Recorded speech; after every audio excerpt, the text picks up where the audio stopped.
Okay, now we're going to do first of two scrub rinses. It's important to scrub rinse. A lot of people talk about using a pressure washer, but if you've ever washed your car with a pressure washer and you put your finger on and see there's a film, you need really some surface contact to break the surface tension to do your final rinses. I like to do my rinse and rinse out all the corners, you know, where I can't get very well with the brush, etc.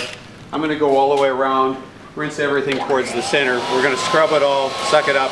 We'll do the same thing a second time. By that time we should be all right. But we want to make sure we get the bottom of these cracks and holes, because that's where all the dirt's going to end up settling. So I'm going to be careful that I get everywhere I put our cleaners on to rinse them well. And I'm going to try to rinse out of the corners into the center, because it's hard to reach that with the scrubbers, etc.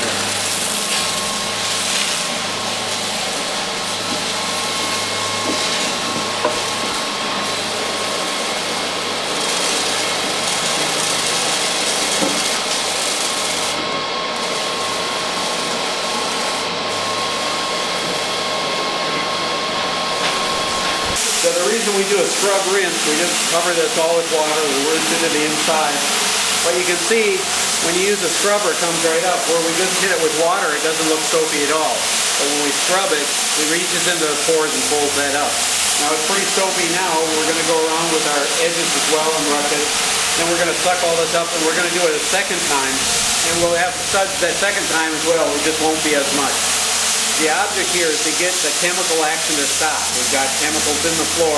We want to scrub rinse those out so we don't get gases being generated, and we can get the rest of the particles off the floor. Now, even if we do a great job, we might end up having some bubbles in the first coat. We'll fix that tomorrow.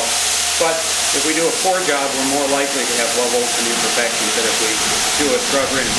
A lot of people use a garden hose. They'll think it's rinsing out. But you can see where we haven't scrubbed, it looks like no soap. Where we do scrub, it comes right up, and you'll see that on the second rinse as well.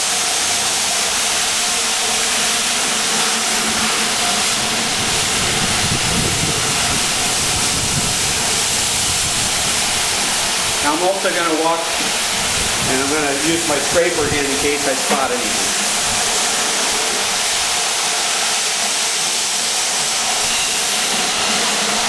Sometimes what I'll spot is just a little blob of cement left over from when they did it. Sometimes I'll spot some tar. Tar is real bad, it's black.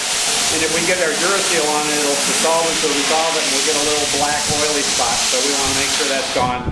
Also, there's a lot of sheetrock stuff in a lot of these foams. We want to take that off.